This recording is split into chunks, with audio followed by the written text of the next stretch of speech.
Fluminense terá um desfalque aqui para o jogo de Assunção. Já era meio que sabido, e talvez nem seja tão desfalque assim, mas Samuel Xavier não viajou aqui para o Paraguai. O jogador fica no Rio de Janeiro graças a um incômodo na coxa direita.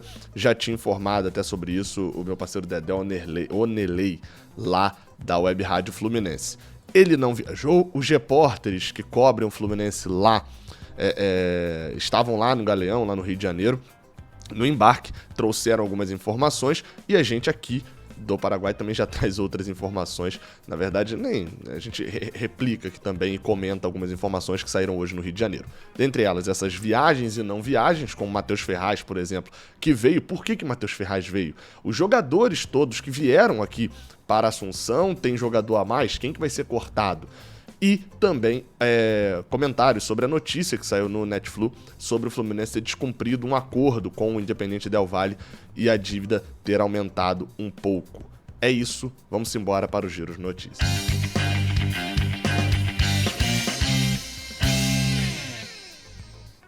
Seja bem-vindo, você guerreiro, você guerreira de todo o Brasil e de todo o mundo. Aqui é o canal Raiz Tricolor. Eu sou o Gabriel Amaral, eu sou jornalista por formação e sou tricolor de coração. Você deixa seu like aqui embaixo, você se inscreve aqui no canal se você quiser também. Se não quiser, tá de boa.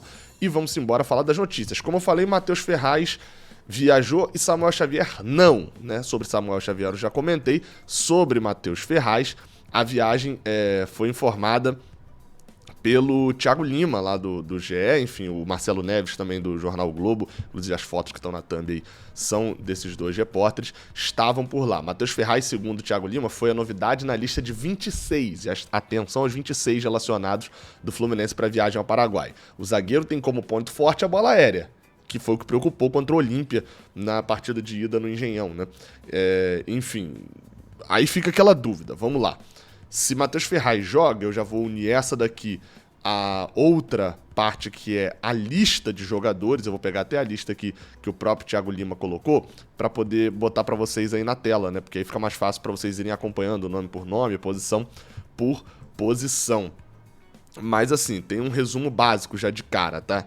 Que é, se o Fluminense levou 26 jogadores e está levando Samuel Xavier está levando o Matheus Ferraz. Por ele ser bom na bola aérea, Matheus Ferraz vai ser relacionado para a partida, né? Aí você pode estar falando, Gabriel, que relacionar para a partida? É óbvio que ele vai ser relacionado, ele viajou? Não, porque são 26 jogadores que viajam, mas 23 vão para o jogo.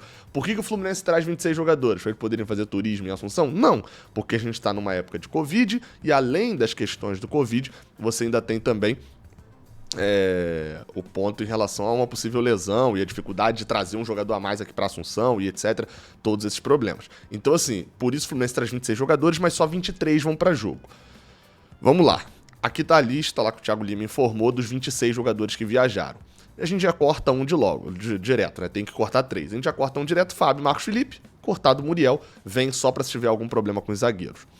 Você tem ainda David Braz, Lucas Claro, Manuel, Nino e Matheus Ferraz. Calegari, Cris Silva e Pineda como laterais. Considerando que normalmente Samuel Xavier não era um dos cortados, né? Ou seja, você pega ali a linha de zaga e não vai. O lateral direito nunca saía, né? Ele normalmente ia com Samuel Xavier pro jogo. Considerando que foi ele que deu lugar na viagem para Matheus Ferraz, será que ele vai manter Matheus Ferraz pro jogo? Se ele tá trazendo um zagueiro a mais para poder pensar em bola aérea, e de fato a bola aérea do Olímpia foi um trauma pra gente, acho que de 10 escanteios, falando de cabeça agora, de 10 escanteios, a gente perdeu 8 no alto pra eles. Pra uma reta final seria importante ter um zagueirão alto, mas a gente já tá precisando de ter Manuel no banco também, né? Você tem o próprio David Braz, Nino e Felipe Melo, são zagueiros bons pelo alto também. Não foi muito questão de pessoa que faltou pra gente, de qualidade individual que faltou pra gente no jogo contra o Olímpia na bola aérea. Foi mais questão deles estarem melhores posicionados também, né? Taticamente funcionou melhor. E tem outro detalhe, a gente não tem um centroavantão para poder voltar para a zaga nos minutos finais, né? Cano não é esse tipo de centroavante. Então, imaginando que ninguém vai ser cortado aí de trás, a gente tem de volante André, Felipe Melo, titulares, não saem, assim como Martinelli também, Nonato, o Wellington também não sai, né? Não é a nossa vontade, né? E Iago. Todos esses devem ir para o jogo também, normalmente são eles que têm ido. Meias, Gabriel Teixeira, Arias, Natan e Ganso. Aí aqui a gente tem um detalhe quando a gente já linka com o ataque. Caio Paulista, Matheus Martins, Germancano, Luiz Henrique e William Bigode. Considerando aí quem são os saíveis, os dois jogadores, são dois jogadores que precisam sair do time, né? Quem que são os jogadores que não costumam ser relacionados? Gabriel Teixeira, Caio Paulista, Matheus Martins e Matheus Ferraz.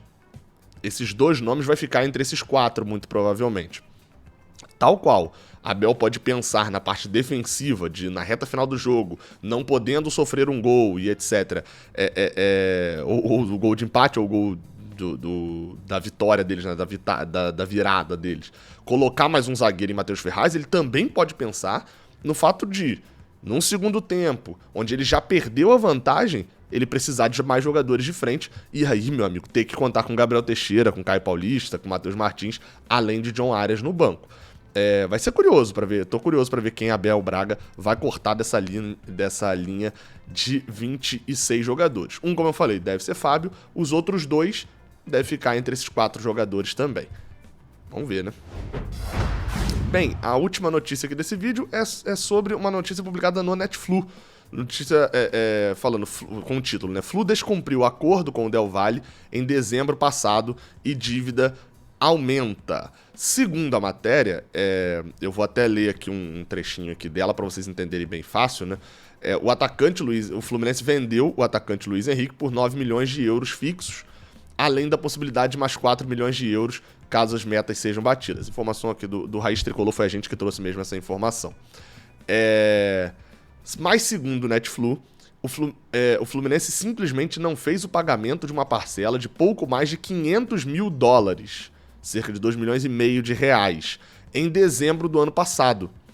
Irritados, os dirigentes do Independiente Del Valle, lembrando, esse é o pagamento de uma parcela da dívida de Sornosa e Orejuela, ainda da compra, na verdade, deles dois, tinha essa parcela de 500 mil dólares para dezembro, o Fluminense não pagou. Os dirigentes do clube equatoriano iriam acionar a FIFA, mas aceitaram uma repactuação, renegociar o contrato na condição de que o Fluminense, até o final de março, pagasse o valor que estava devendo de dezembro, uma antecipação da parcela do meio do ano e ainda mais alguns juros.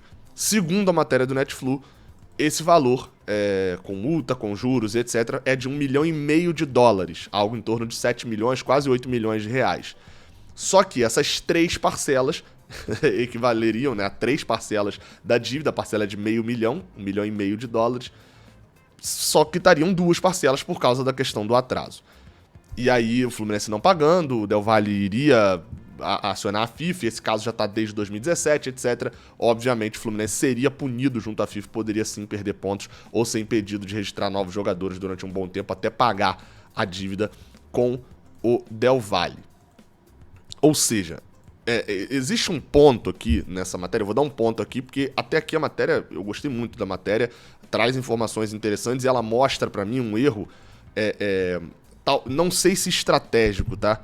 Eu não tenho como afirmar se é estratégia, mas que me incomoda um pouco, que é o Mário Bittencourt no ano passado, em setembro, e ele falou isso de novo nessa coletiva, de que todas as dívidas da gestão dele, acho que ele não falou nessa coletiva, acho que ele tinha falado de setembro, só eu li, todas as dívidas da gestão dele, todas as dívidas que a gestão dele comprou, Fernando Pacheco, Michel Araújo, John Arias e etc., todas elas estão em dia, não tem dívida nenhuma, acho que já venceram, né, o período de pagamento. Todas estão quitadas, não tem problema nenhum com as compras da gestão dele. E as que ainda não terminaram, todas elas não estão com parcelas em atraso.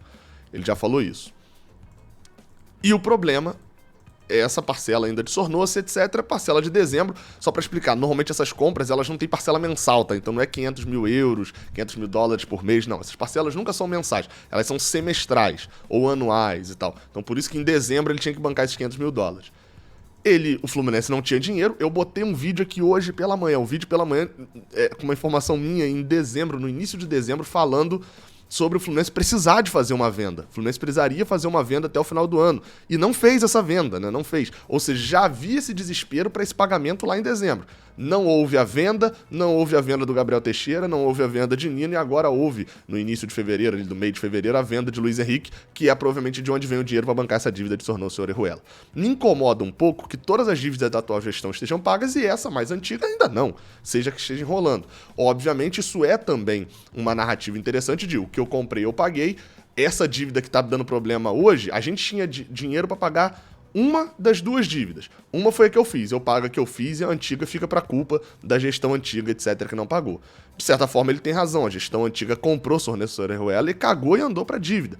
Mas o Fluminense poderia talvez ter não feito um ou outro investimento lá atrás para poder já ter quitado essa dívida. O que eu discordo da matéria é porque a matéria segue com o seguinte fala.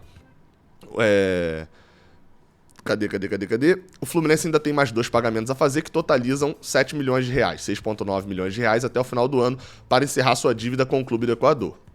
Dinheiro, hein? É dinheiro. Mas aí eles botam o seguinte aqui na matéria. Para título de curiosidade, o clube investiu 8 milhões na aquisição do lateral esquerdo Cris Silva, que veio do futebol da Moldávia.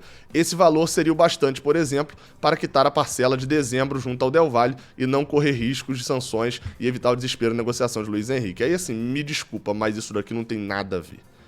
A contratação de Cris Silva é um erro de uma outra forma. Ela já é um erro pelo valor pago, ponto.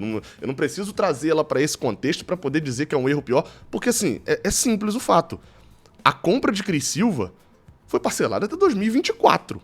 O Fluminense vai ter que pagar? Vai pagar mais do que era o valor? Sim, a crítica sempre foi feita, que é o valor de Cris Silva.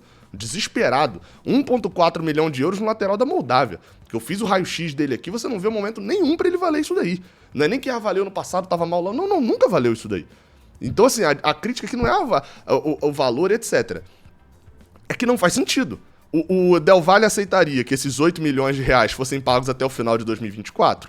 Óbvio que não. Então a compra de Cris Silva não tem nenhuma relação com o valor do Del Valle.